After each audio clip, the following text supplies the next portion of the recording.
Up next, we're welcoming an extraordinary speaker. Allow me to introduce Mr. Daniel Friedman, the founder and CEO of ZenGate Global. Mr. Dan is a seasoned technologist and was part of the founding team at Input Output that launched the Cardano blockchain. He is also a strategic advisor for the Ergo Foundation, here to speak about tokenization of real-world assets. Everyone, please join me in welcoming him on stage with a huge, resounding round of applause. Wow, my voice is really loud. This is what microphones do. How's everybody doing today? That good, huh? I think you're doing much better than you're led to believe, but I'll take it. So, yeah, tokenizing real-world assets. Before I get to that, though, I want to make an observation. I've been in the space for a while. I guess in blockchain years, it's a while, and normal years, it's not that much since 2015, 2016. 2015 is when I got into it. 2016 is when I started working with Charles Hoskinson before we launched Cardano. And I got to say, you know, those were exciting times, and I'll tell you why. In those times, even though we weren't that big of a team, in fact, when Cardano was launching, one of my jobs, well, self-assigned jobs, was to go online and to see if there was any mentions of Cardano, because there was so little known about the project outside of the Japanese community. I live in Japan, and so one of the reasons why I started working with Charles and the team was because I speak Japanese, and so I could communicate with our KYC partners, because they're Japanese and we're not. Yeah, and so at first, I didn't really get it. You know, what's the big deal? The website said, oh, cascading disruption. What is that? What are you disrupting? I've been in the IT business since the 90s. We did a lot of disrupting with the internet and e-commerce and online financing and all this great stuff, right? Big data. There's been a lot, right? So what are we doing here? What exactly are we building that is so great, that is so paradigm shifting? Oh, there it is. Yeah, that it requires a movement, right? It is not just a technology, it requires a movement. And I got it, I got it. And so what I started to really understand is that this really is an inspirational movement. This really is an inspiring thing that we're doing. We're changing the world. And we are. I mean, this technology can and will change the world. That was 2016, 2017. I go to a lot of these conferences, and quite a bit of time you'd see this kind of attitude. Yeah, guys, we're out here, we're changing the world. We're going to onboard everybody in the world. Everybody in the world is going to be into blockchain, tokenize this, crypto that. Let's ICO everything, yada, yada, yada. The hell with fiat. The hell with the legacy banking system. Fast forward 2023, and it's more like, yeah, so, I mean, we kind of did it, ish, but something is missing. Right, what is it? Well, why haven't these guys figured it out yet, how paradigm shifting it is? I mean, the science, come on, the science, it's the tech, the disruption, all this great stuff. I mean, come on, guys, you need it. Why haven't they figured it out? Because I think as an industry, in a way, we kind of became tone deaf. As an industry, in a way, we became a little bit too encapsulated in what we think the public needs and what we think the mainstream needs versus what it really needs. Like, for example, I know it's hard for some of us to believe, because we're just those types of people that are excited by technology, that the mainstream is not going to care about that technology. They won't. They'll only care about small pieces of it, like, say, security, right? So, is my transaction secure? Am I going to get ripped off? Does this make me more money if you're doing it in the business? Okay, so it's just these specs of it. We have to come to terms with this as a industry, and we have to realize that even though there's a lot of money flowing in this business, we just don't have any killer apps. What is the killer app? What is the Amazon of the blockchain business? You know, what is the eBay? Who's the Elon Musk? Who are the big innovators, the ones that really bring solutions to, as somebody was saying before, not for the thousands, for the tens of thousands, but for the billions. And why would the billions care? And so from that comes a realization that you really have to be humble and really listen to the mainstream. And things that don't make sense to the mainstream, even though they need it, it needs to be abstracted. And so I was working with the Cardano ecosystem and the IOG for a little over 7 years, actually. In the meantime, I was also working with other projects, like the Ergo platform. I was also working on a few other projects that I was advising for.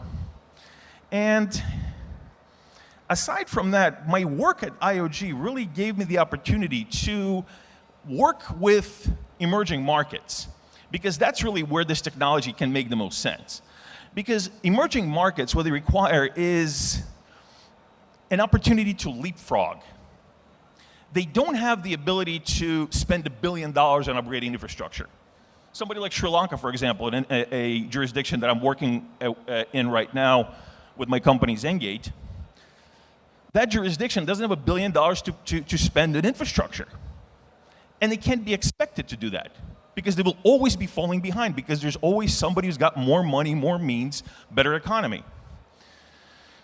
So what do you do in that case?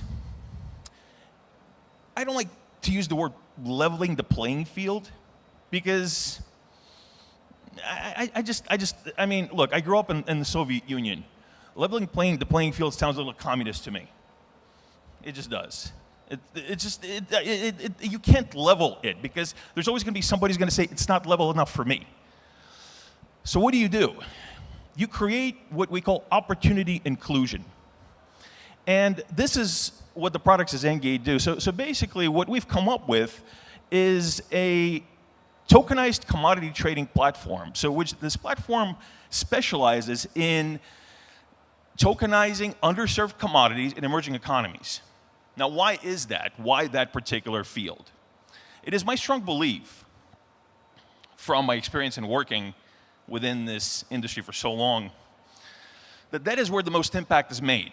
And why is that? Well, because most of these commodities are, especially in developing economies, are run by MSMEs, micro, small to mid-sized enterprises, which make up for the bulk of the economy, about 70%, something like that. And so when you create opportunity for these businesses, when you create opportunity for leapfrogging, for access, which is what you're giving them. We're giving them access, right? We're not giving them money, because that's something else we kind of need to stop doing as an industry. This industry was partially created to get away from the legacy financial cabal that is printing money like it's nothing. And what do? We print money. It's just digital money. We can't keep doing that. And so actually, let me figure out how to, I guess this is it, right? Yeah. There we go. Oh, yeah, that's me. Much bigger, though. So you got like two of me now. I know it's exciting, but we'll move past that. So here's Palmyra. And so Palmyra can really make a difference, because what it does is it enters a market. It focuses on a market that is underserved, but yet is so big that this technology can make a difference. And how do you focus on that market? How do you create opportunities for blockchain to be used in these particular economies? How do you create an opportunity for tokenization to be used? You don't talk about it, you just put it in where it makes sense. You abstract for the average user. You don't tell them how the Visa network processes their transaction. You tell them how the Visa card works. Why should they care about how the Visa network works? I mean, the average user. Why? They shouldn't. The same with this. We, as an industry, have to really make that a point to understand that the mainstream, that's what they're going to care about. They're going to care about if this makes an impact for me in my daily routine, if this creates opportunity for me, if I can create a better livelihood for myself. And so, I mean, these are all things that we've spoken about before. Several panelists already spoke about this. I'm not going to go into this again. We all know this. Our UX is kind of bad. I mean, who wants to remember a 12-word phrase? People don't understand that actually what you got with crypto is cash. It's like cash, right? So you get cash, and people don't understand that even though it's not in your hand, it's still just like cash. And this concept we're not successful in explaining to the mainstream, and we should really stop trying so hard. It will be gradual. It will come. It will come as it gets incorporated in people's daily lives. Until then, we have to create hybrid solutions. We have to create solutions that are business viable, now business viable, and Web3 business viable. And so,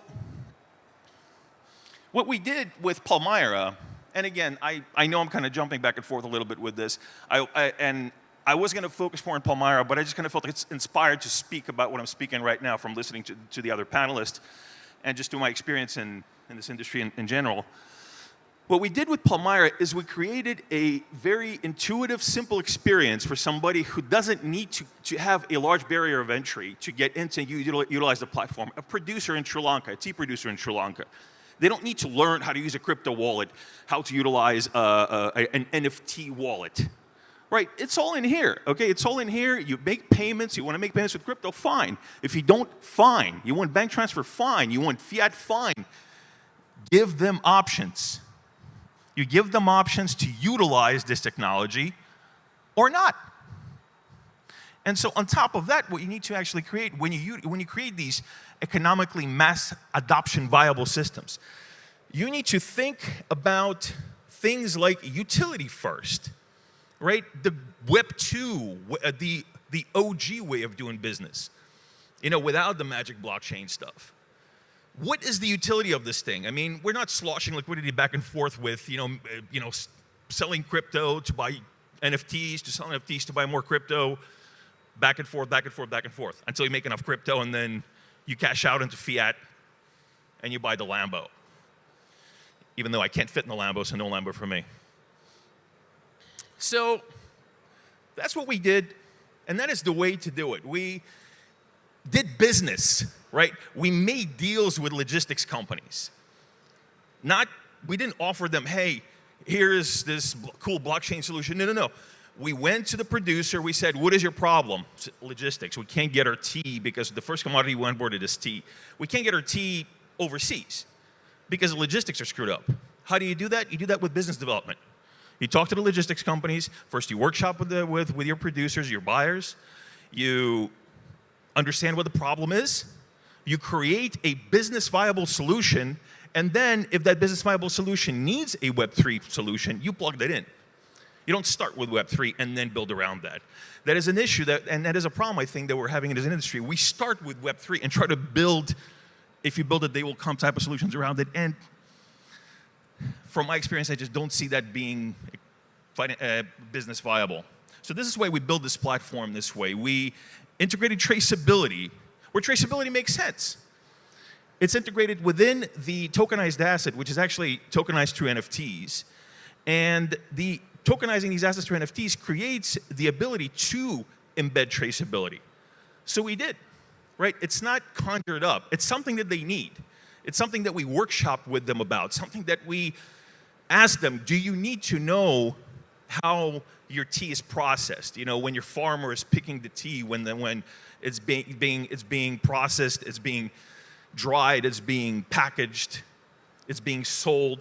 Does the buyer need to know where it's been sourced? And why is it valuable to them? Well, in this case, it's valuable to them because there's a lot of knockoffs. There's a lot of Ceylon tea knockoffs that go into the US and UK and whatever, and they say, we're Ceylon tea. Okay, you look Sri Lankan, I guess, if you say so. How do you know? With this, it's embedded. So we're not selling traceability. We're selling a way to create a digital representation of your asset that has all this functionality attached to it that creates value around it, right? So it adds a solution. It adds another layer to an already created Web 2 solution, or whatever the lingo is, right? Web 2 non-blockchain solution. Sorry, I need to learn more my lingo a little bit better, or my cool lingo. You build it up, right? And so that's what it all boils down to. Like I said, I want to talk more about my platform. You can check out the platform at palmyra.app if you want to see what we've done with the platform. Speak to me. I'll be here for the next 2 days. But mainly, I think that as an industry, what we need to understand is, number one, yes, this is a disruptive, world-changing technology, a paradigm-shifting technology. Yes, the science is cool. No, the mainstream is not going to care about it. The mainstream is going to need something straightforward, something that works, and something that makes sense for them. And that takes humbleness from us. That takes patience from us. And that takes realism from us. And so I believe that we have the stamina, we have the oomph to do this, and I hope that as an industry, we start really listening to the mainstream and really coming to terms with what is important to them. Thank you so much.